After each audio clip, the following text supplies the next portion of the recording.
부족한 종이 독서 토론 같은 것을 인도할 때 필독 도서가 여러 가지가 있습니다. 그 중에 하나가 황석영이라는 소설가가 지은 산포 가는 길과 탑이라는 소설이 있습니다.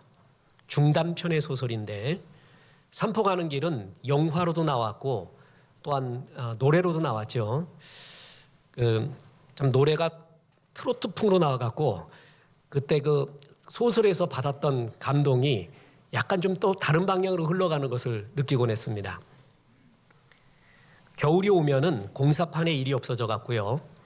고향 떠난 지 10년이 넘은 떠돌이 정 씨는 고향이 생각이 났습니다. 그래서 고향 산포로 가자 이런 마음을 먹습니다. 그러니까 또 똑같은 영달이라는 친구를 만나게 되는데 이 사람도 떠돌이 인생이에요. 둘이 의기투합해서 산포 가게 됩니다. 눈발이 한없이 날립니다. 너무 배가 고파서 술집에 들어갔더니 술집 주인이 도망간 술집 여자를 좀 찾아달래요. 그럼 10,000원을 주겠대요. 그래서 알겠습니다 하고 바깥에 나와서 걷고 있는데 그 도망간 술집 여인 배화라는 여자를 발견하게 됩니다. 배화는 18살 나이에 가출해서요. 군부대를 떠돌면서 몸을 파는 그러한 거리의 여인 산전수전을 다 겪은 여자였습니다. 만나니까 서로 마음 비슷해요. 그래서 의기투합해서 다 같이 산포 가자. 그렇게 떠나다가 배화는 고향으로 보내야겠다. 그래갖고 기차표 사주고요. 삼립빵 사주고 삶은 계란 싸주면서 이 기차역에서 헤어지자. 너는 고향으로 가라. 그래서 영다리하고 정씨만 산포를 가게 됩니다. 그 산포는 꿈의 고향, 나의 살던 어릴 적 고향인데 한 10채 정도의 가구가 있었고요. 자연이 아름답고 섬이에요. 그냥 물길질을 하면은 고기를 마음껏 잡을 수 있는 욕심 없이 살면은 아름답게 살 수 있었던 곳이에요. 내가 너무나 바깥으로 떠돌았구나. 고향으로 가자. 그래서 천신만고 끝에 산포에 도달하게 됩니다. 그런데 산포가 없어진 거예요. 보니까 그 섬에 이제 도로가 생겨갖고 섬과 육지를 잇는 큰 도로가 생기고 관광 호텔이 생기고 각각 유흥 음식점들 술집이 생기고 내 고향 산포는 없어져요. 그 좋았던 이웃 10채의 집도 다 없어지고 완전히 다른 고향이 됐어요. 산포가 아닌 거예요. 내가 찾던 고향이 아닌데 쇠 빠지게 왔는데 이게 아닌데 하고 바라보는데 하얀 눈발만 날리고 있습니다. 그게 산포 가는 길이에요. 탑이라는 소설이 있는데 베트남 전쟁을 중심으로 한 겁니다. 베트남 사람이 아주 신성시 여기는 탑이 있는데 그걸 수호하라는 명령을 육군이 받게 됩니다. 대한민국 육군이 목숨을 바쳐서 동료들 죽어가는 전우들과 함께 그 탑을 수호합니다. 그랬더니 그 다음날 아침에 미군이 불도저로 밀어버립니다. 이건 이제 소용없어졌다고. 이 탑 소용없어졌다고. 그게 탑의 내용입니다. 우리가 이건가 하고 달려가 봤던 산포는 없을 수도 있습니다. 그리고 내 일생을 거쳐서 이걸 지켜야지 했던 탑, 그것도 허무하게 끝날 수가 있습니다. 이 세상은요, 허무한 꿈이라는 게 있어요. 헛된 꿈이라는 게 있어요. 나쁜 꿈은 아니에요. 그런데 그 꿈은 허무하고 헛된 것이에요. 그래서 산포처럼 아무것도 아닌, 탑처럼 아무것도 아닌 꿈, 우리는 그걸 쫓을 수가 있습니다. 지금 현대의 교회는요, 구약의 성막부터 시작이 됐습니다. 이 성막을 지을 때 주님이 구체적인 설계도를 줬어요. 그게 역대상 28장 12절에 나오는데 또 그가 영감으로 받은 모든 것, 곧 여호와의 성전의 뜰과 사면의 모든 방과 하나님 성전 곳간과 성물 곳간의 설계도를 주고 성막을 지을 때요, 곳간까지 주님은 설계도를 구체적으로 제시해 줬습니다. 그래서 그 성막이 완성이 됐어요. 그랬더니 하나님이 모세를 통하여 축복을 하는데 열심히 지었구나, 최선을 다해 지었구나, 아름답게 지었구나 라고 축복한 것이 아니라 이것 때문에 축복을 합니다. 보세요. 출애굽기 39장 42절 43절에 여호와께서 모세에게 명하신 대로 이스라엘 자손이 모든 역사를 필하매 모세가 그 필한 모든 것을 본즉 여호와께서 명하신 대로 되었으므로 그들에게 축복하였더라. 하나님이 설계한 대로, 명하신 대로 만들어졌다는 거예요. 그래서 축복한 거예요. 우리 인생의 말에도 그렇습니다. 내가 너에게 기대했던 기대, 비전, 목적, 그림이 있었는데 너는 그대로 살았구나. 여러분, 그랬을 때 축복을 받고 가장 영광스러운 삶이 여기에 있는 겁니다. 오늘 그 영광스러운 사람의 삶의 본문이 오늘의 본문이에요. 신약성경 사도행전 13장 36절에서는 하나님 마음에 합했던 다윗의 일생을 이렇게 한마디로 표현했습니다. 다윗은 당시에 하나님의 뜻을 따라 섬기다가 잠들어 그 조상들과 함께 묻혀 썩음을 당하였을 때, 지난번에 설명했죠. 이걸 NIV 성경에서는 이렇게 번역했습니다. For when David had served God's purpose in his own generation. David had served God's purpose in his own generation. 다윗은 have served, 섬기며 살았습니다. God's purpose, 하나님의 목적을. 그래서 다윗이 하나님 마음에 합한 자예요. 다윗의 인생의 완성에 주님이 나의 비전을 따라, 내가 너에게 준 설계도를 따라 살았구나. 그래서 성막 완성한 것처럼 그의 죽음을, 그리고 그의 삶을 축복한 것입니다. 다윗만이 아닙니다. 우리 모든 성도에게는 예수 믿잖아요. 그러면 산 소망, 주의 비전을 다 줍니다. 그게 사도행전 2장 17절의 약속이죠. 하나님이 말씀하시기를 말세에 내가 내 영을 모든 육체에 부어주리니 너희 자녀들은 예언할 것이요 너희 젊은이들은 환상을 보고 너희 늙은이들은 꿈을 꾸며. 예수 믿는 사람은 그 나이에 따라, 상황에 따라 전부 비전이 있어요. 그러니까 비전이라는 건 젊은 날에만 이루는 게 아니라 젊을 때에도, 중년에도, 장년에도, 노년에도 시절을 조차 과실을 맺는 주의 비전이라는 게 있다는 거예요. 아브라함은 75세에 하나님 나라의 비전을 받습니다. 그래서 본토를 떠납니다. 믿음의 조상이 이루어져요. 사울은 자기 마음대로 살았어요. 그러다가 다메섹에서 주님의 체험을 하게 됩니다. 바울이 됩니다. 그 성경을 기록하고 선교인이 됩니다. 주의 비전이 임하고 난 다음에 그의 삶은 완전히 달라지게 된 것입니다.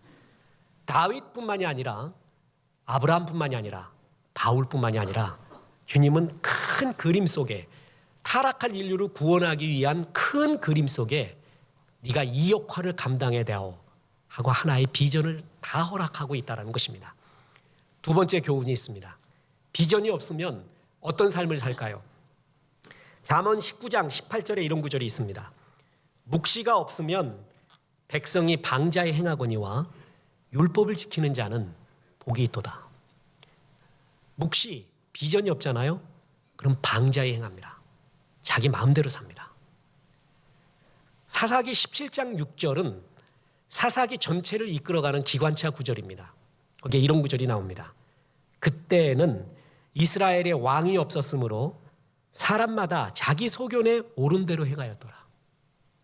자기의 뜻에 옳은 대로 행하는 삶, 여러분 그게 바로 죄예요. 그게 죄의 역사고 그게 낭비의 역사예요. 자기가 꿈을 세워요. 다시 말합니다. 그 꿈이 나쁜 꿈이 아닐 수가 있어요. 그러나 헛된 꿈이에요. 하나님이 기뻐하지 않는 꿈이에요. 허무한 꿈이에요. 산포 가는 길, 산포가 없어요. 탑도 없어요. 인생의 마지막에 그런 고백을 할 수가 있다는 거예요. 주님이 나에게 그런 허무한 꿈이 아닌 생명의 꿈을 주고 싶어 하는 거예요. 그게 바로 비전이라는 겁니다. 사람이 이게 없잖아요. 자기 소견에 옳은 대로 방자에 행해요. 그러면서 한술 더 떠서 인간이 머리가 좋거든요.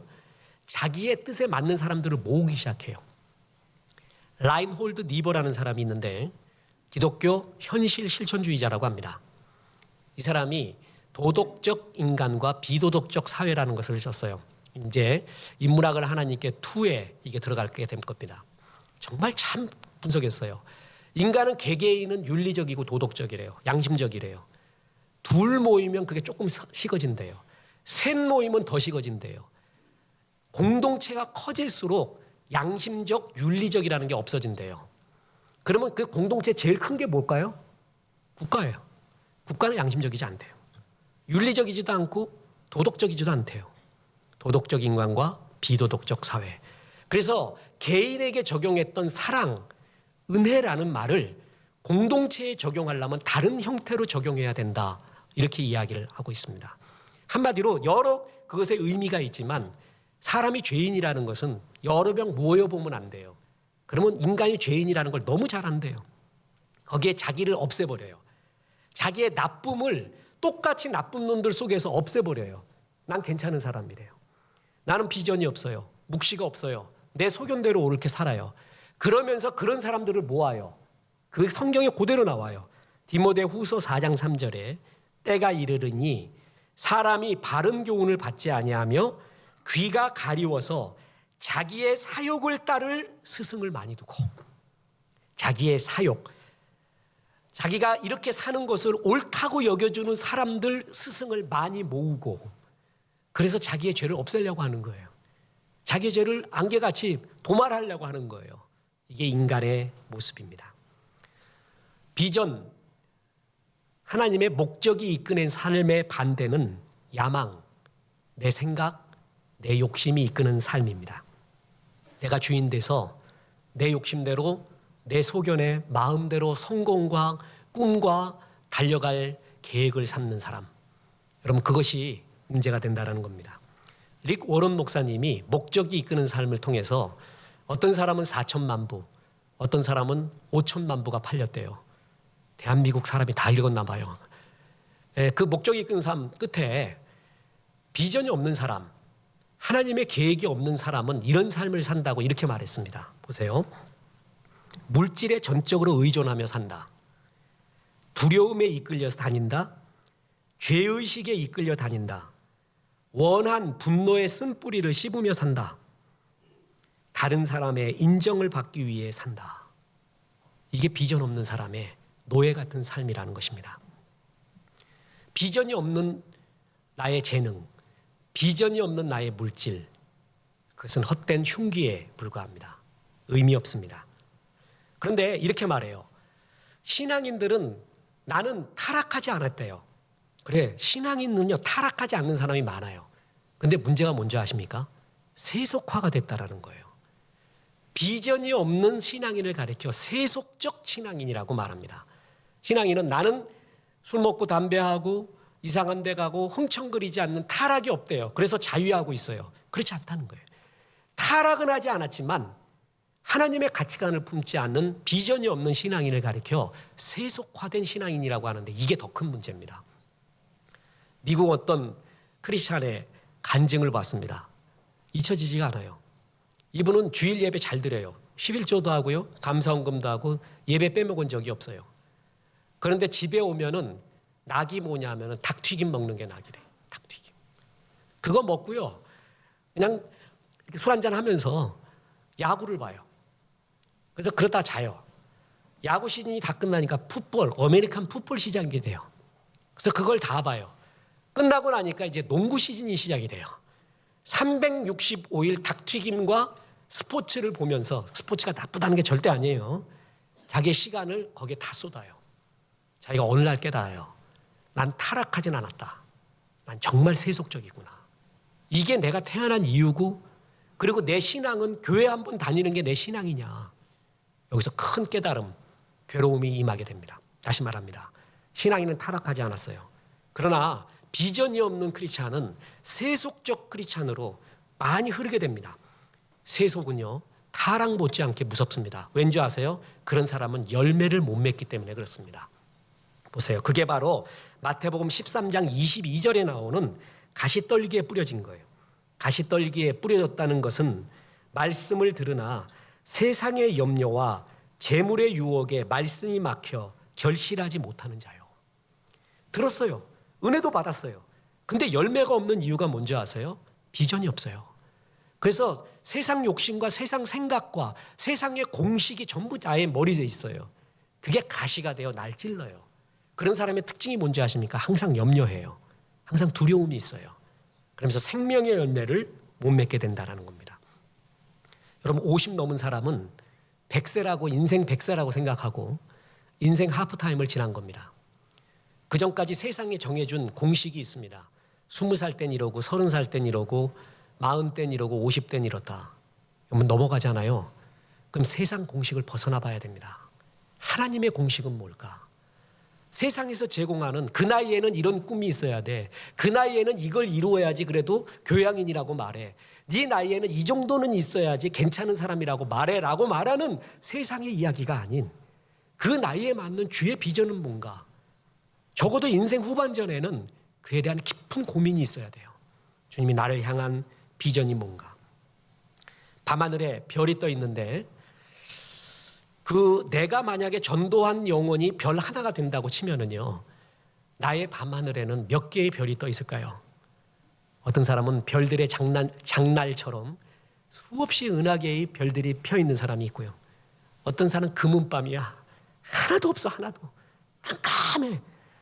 내 재능과 나의 멋짐과 나의 물질과 나의 모든 걸로 인해서 구원받은 사람이 하나도 없어요. 전부 자기 자랑하며 살았어요.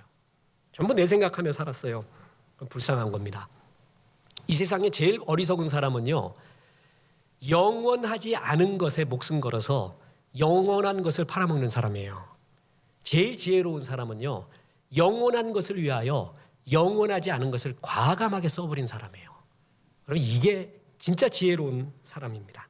그렇습니다. 에릭 프롬이 말하듯이 소유냐 존재냐, 소유의 삶을 살았느냐 존재의 삶을 살았느냐. 존재를 위해서 소유를 쓰라는 거예요.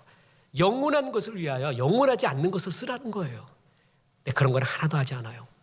그리고 나의 욕심과 나의 생각으로만 살아갔다고 치면 방자에 행하고 자기 소견에 옳은 대로 살고 이런 생각이 옳다라고 사는 사람들의 스승을 만들고 무리를 만들고 그러면서 피해 보려고 하고 얼마나 의미 없는 세속적 그리스도인입니까?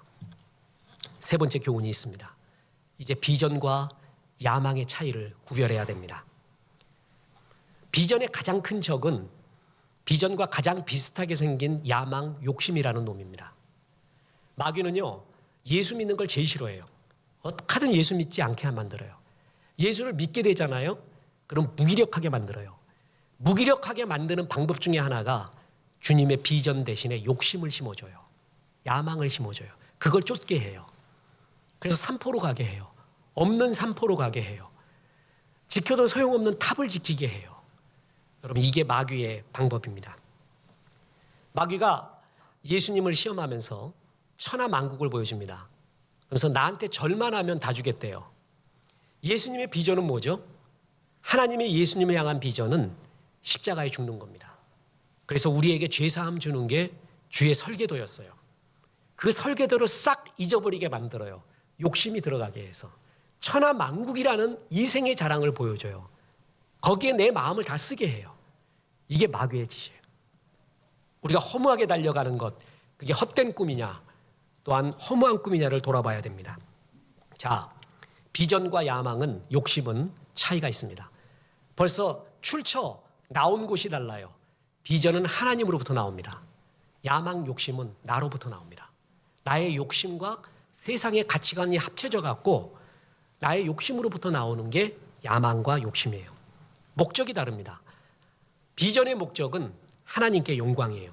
그래서 하나님 중심이고 더 사랑하려고 세운 목적이에요. 그런데 야망, 욕심의 목적은 다릅니다. 내 영광이에요. 그리고 내 중심적이에요. 이거의 목적은 내 자랑입니다. 뿐만 아니라 비전과 야망은 그것을 이루는 방법도 달라요. 비전은 말씀과 기도로 이룹니다. 말씀으로 비전 받잖아요. 기도로 이루어가요. 성령의 힘을 받아요. 그런데 야망은 수단과 방법을 가리지 않습니다. 기도하고 말씀도 없습니다. 야망에 욕심에 사로잡힌 사람은 하나님을 수호천사 정도로 알아요. 나의 야망을 도와주는 분 뿐만 아니라 하나님을 알라딘 램프의 그 종처럼 여겨요. 이걸 이루어주는 분, 내 욕심을 이루어주는 분 뿐만 아니라 비전과 야망은 결과가 다릅니다. 비전의 결과는 하나님 나라의 본질인 사랑과 정의를 이루어서 하나님과 이웃과 나를 샬롬, 평화롭게 만들어요. 그런데 야망의 결과는 뭔지 아십니까? 나만 살려고 하고 다 죽입니다. 그리고요, 그까지도 결국은 나까지도 죽이게 되는 거예요. 그 대표적인 게 누구냐면 야곱입니다. 야곱은 야망의 사람, 욕심의 사람이었습니다. 하나님 비전이 아니었어요. 그는요, 자기의 야망과 욕심에 눈이 멀어서요, 아버지를 배신합니다. 형 에서를 배신합니다. 아까 말했죠. 자기가 잘못하면은 자기 동지들을 모은다고요. 어머니하고 동지가 돼요. 그래갖고 이런 작당을 꾸며요. 그러면서 가족 전체의 화해를 다 깨버리는 게 야곱의 야망이었습니다. 그런데 자기의 가족의 화해만 깬 게 아니라요, 하나님 나라의 비전까지도 깰 위험이 있었습니다. 아이야요거든요. 아브라함, 이삭, 야곱, 요셉이에요. 하나님의 아브라함에게 만국의 아버지, 구원의 아버지가 되게끔 하는 복의 근원의 축복을 줬어요. 그런데 야곱 때에 와서 잘못하면 끊어질 뻔했어요. 그 비전이요. 보세요. 아버지 이삭이 죽고 난 다음에 에서와 야곱이 골육상전에 전쟁이 일어날 뻔했습니다. 다 죽이게 생겼어요. 여러분, 이게 하나님의 비전을 끊어가고 있는 모습이에요. 더군다나 그 죄악의 끝에 세겜에 갔더니요, 야곱의 딸 디나가 강간을 당하게 됩니다. 그때 야곱의 아들들이요, 그 세겜 족속을 다 죽여버립니다. 여러분, 복의 근원이 살인의 근원이 돼버렸어요. 야망과 욕심과 죄를 쫓잖아요. 그러면 가족의 화해뿐만이 아니라 하나님 나라의 비전을 다 뭉개버려요. 그럴 때 하나님이 전격적으로 개입하죠. 그게 베델에서의 체험이에요. 그게 꿈의 사닥다리를 보잖아요. 그때 야곱이 처음으로 할아버지의 하나님, 아버지의 하나님이 아닌 나의 하나님을 발견하게 됩니다. 인격적으로 만나게 돼요. 그래서 변화의 시작이 그때부터 되는 거예요. 이런 전격적인 주의 개입이 없었으면 야망에 눈이 멀었던 야곱, 욕심에 눈이 멀었던 야곱은 가족과 하나님 나라를 다 뭉갤 위험이 있었습니다. 이게 야망의 결과라는 것입니다.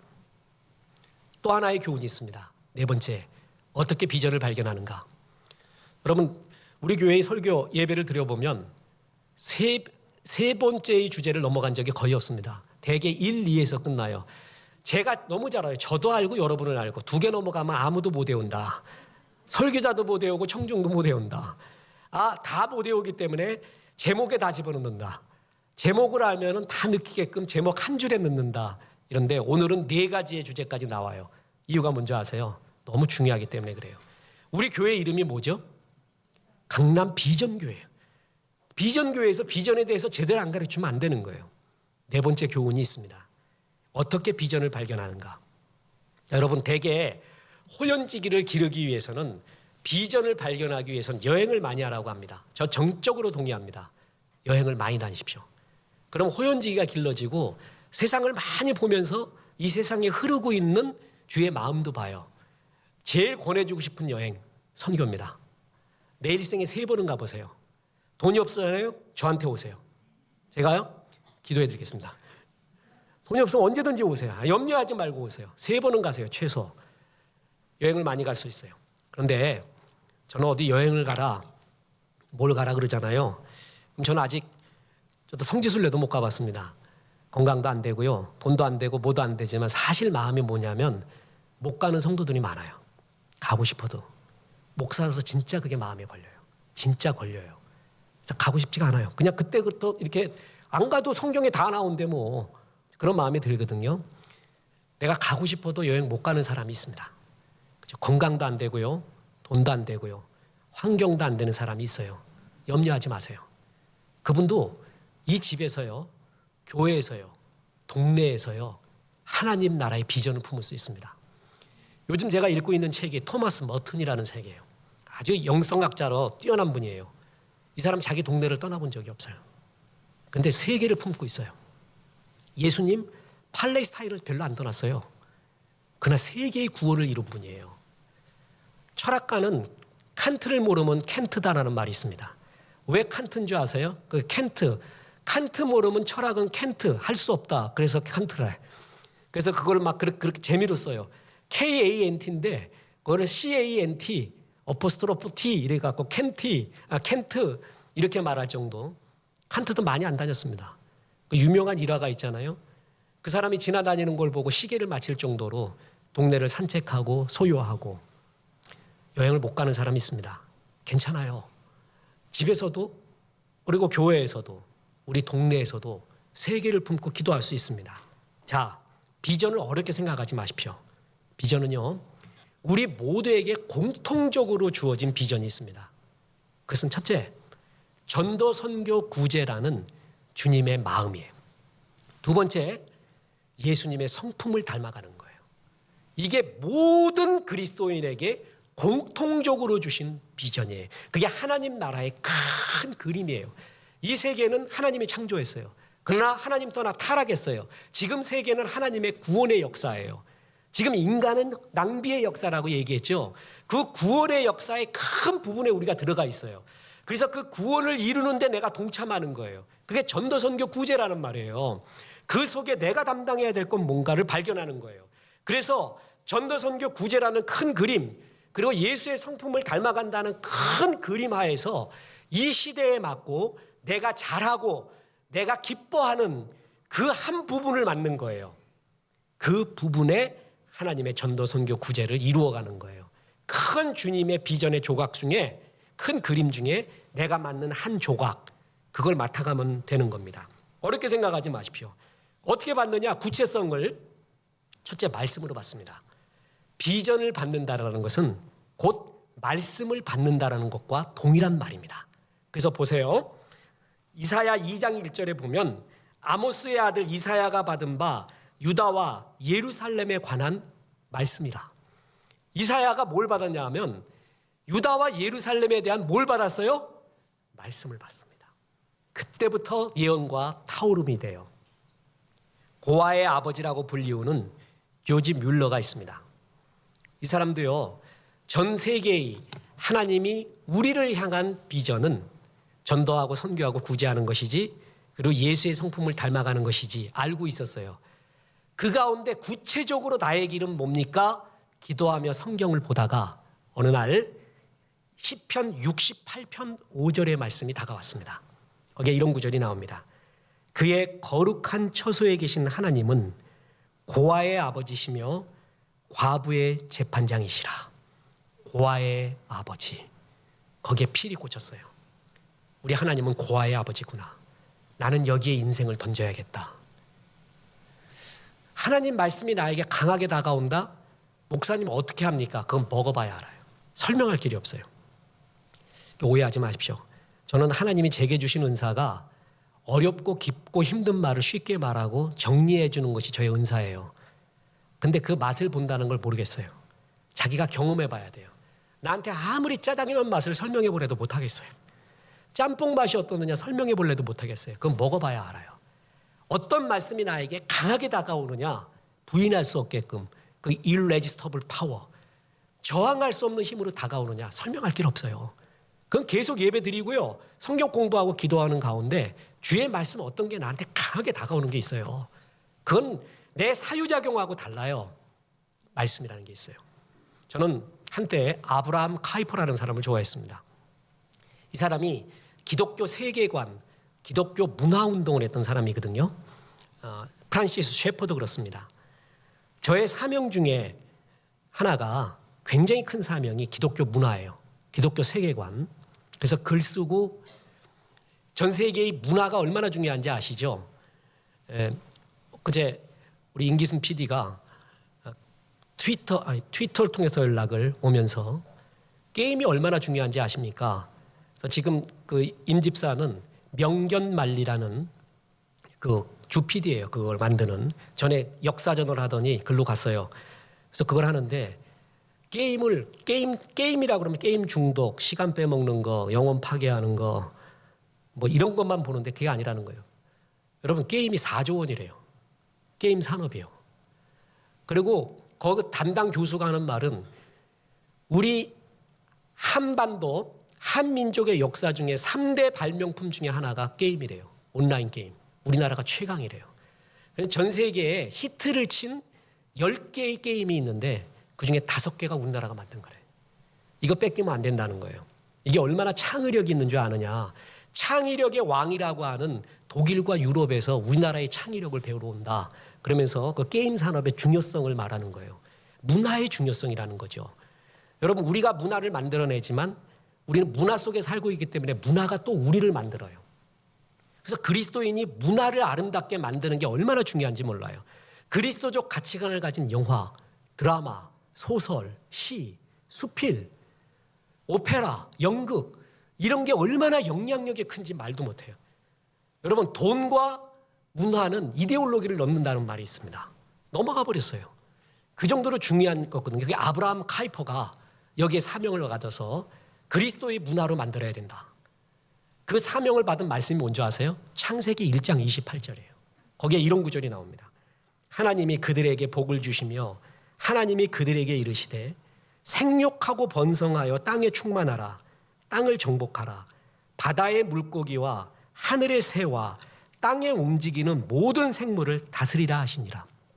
이걸 문화명령이라고 합니다. 지상명령이 땅끝까지 이르러 복음을 전하라는 거잖아요. 그 지상명령 전에 창세기 1장 28절을 문화명령.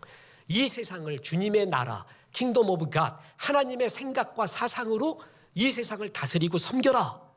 그게 문화명령이라고 하는데 이 말씀에 아멘 하면서 기독교 문화운동에 목숨을 거는 거예요. 저의 사명. 그리고 우리 교회의 4대 사명 중에 하나가 뭐예요? 기독 문화의 창달이에요. 이게 얼마나 중요한지 몰라요. 이런 것들을 어디서 구체적으로 비전을 받느냐? 주의 말씀을 볼 때 이건 나구나. 저는 끝으로 제가 좋아하는 목사님 이야기를 할까 합니다. 그의 이름은 찰스 스윈돌. 여러분 이분 거는요 오해하지 마십시오. 영어로 그냥 읽기를 원합니다. 꼭 해밍웨이 문체예요. 관계대명사 접속사도 없어. 단문으로 이렇게 되어 있는데 얼마나 재밌게 쓰는지 몰라요. 좋아하는 문체예요. 이분이 고등학교 졸업 앨범을 갖고 있는데 자기의 고등학교 졸업 앨범 밑에는 이게 써 있대요. What do I want to do? 다시 말합니다. What do I want to do? 앞으로 무엇이 되려는가? 그 앨범 밑에 항상 그거를 갖다 박아놨나 봐요. 그러니까 애들이 다 거기다 자기의 꿈을 적어놓은 거예요. 그걸 갖고 있는 거예요. 그 꿈이 얼마나 웃긴지 아세요? 보세요. 백만장자, 농구나 축구 선수, 메트로폴리탄 오페라 가수, 자동차 경주대회 인디 500의 우승자가 되겠다. 돈 많은 영화배우와 결혼해서 베버리 힐스에 입성한다. 체이스 맨해튼 은행을 털고 피지섬으로 도망가서 산다. 되도록 젊은 날 죽어서 보기에 흉하지 않는 시체를 남긴다. 이런 걸 다 꿈으로 적어놨대요.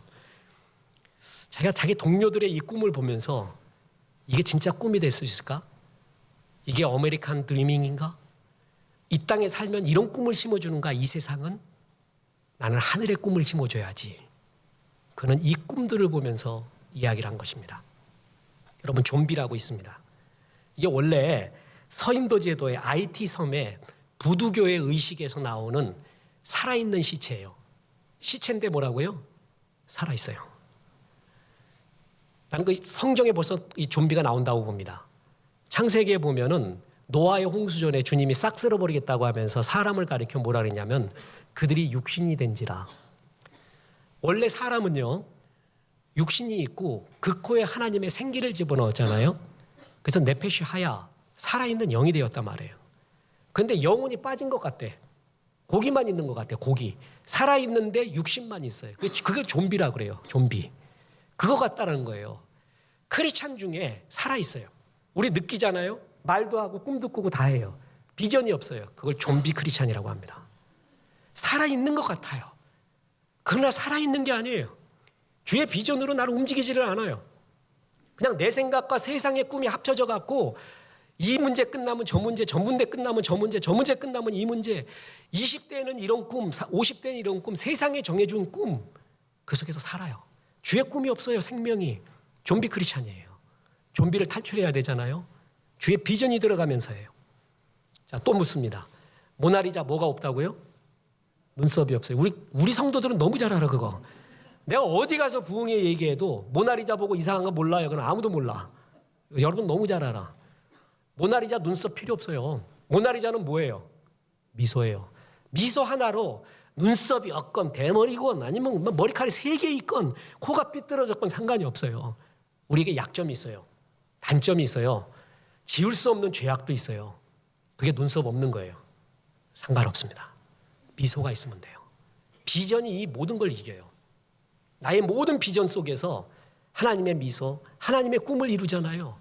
내가 그토록 지우고 싶었던 것, 수치스럽게, 그리고 붉게, 그리고 어둡게 생각했던 그 모든 것이 비전 속에 다 흡수가 돼버립니다. 주의 역사가 그때부터 일어나게 됩니다. 그리고 영광스러운 삶을 살게 됩니다. 그 영광스러운 삶을 살았던 예수님의 마지막 말씀으로 말씀을 맺힐까 합니다. 주님이 죽기 전에 이런 말합니다. 요한복음 17장 4절입니다. 아버지께서 내게 하라고 주신 일을 내가 이루어 아버지를 이 세상에서 영화롭게 하였사오니. 아버지께 영광의 삶, 아버지가 이 세상에서 내게 하라고 하신 일, 그 일을 이루었을 때입니다. 짜장면은 짜장 맛을 내면 됩니다. 짜장면이 짬뽕만 내면서 살았다. 그건 영광이 아닙니다. 짬뽕을 영원히 부러워하며 살았다. 그것도 영광이 아닙니다. 짜장면은 짜장면 맛을 내는 거예요. 내게 하라고 하신 일, 주께서 내게 줄로 재어준 글, 내게 주신 비전, 내게 주신 성막도 설계도 기대, 기도하십시오. 깊이 기도하십시오. 말씀을 상고하십시오. 반드시 깨닫게 해주십니다. 그거를 반드시 이루겠다고 사모하는 마음으로 말씀을 들으십시오. 기도하십시오. 반드시 주십니다. 그래서 그 비전어리 인생을 살아서 한 번밖에 없는 인생, 안개 인생 살지 말고 생명이 넘쳐나기를 주 예수의 이름으로 축원합니다.